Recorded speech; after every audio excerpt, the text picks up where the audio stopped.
All right, so right now, actually, we're walking through our conference room. It's actually a pretty massive space. You know, now that the framers has it framed out, it's kind of crazy. So right here, I'm actually gonna let Ruben, you know, talk about this wall more because this is his project and he knows exactly why. So I'm gonna give Ruben the floor to just explain why is this big, huge structure right here. So we ended up having to build a temporary wall. We are completely replacing the original storefront system in here.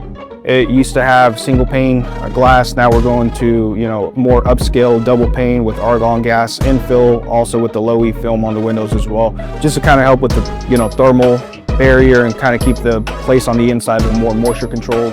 That way it's not as hot or as cold during the seasons. So we actually had to end up building a temporary wall in the meantime, because as you'll see once we walk around the outside, we have two metal support beams that actually have to get opened up because we're doing a 36-inch opening, and the original system that this had, it was a 32.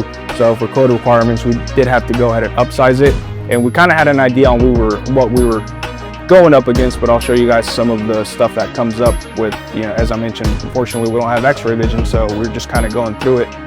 So the temporary wall is braced so it can actually sustain the roof load and the structure in the meantime. And what we ended up having to do, because right now our lead time on the actual windows, we're about 3 to 4 weeks out on the storefront, and we ended up having to install zip sheathing on here with the zip tape as well, so we can keep the area in here that's gonna be under construction, and at that point during the drywall phase, moisture controlled.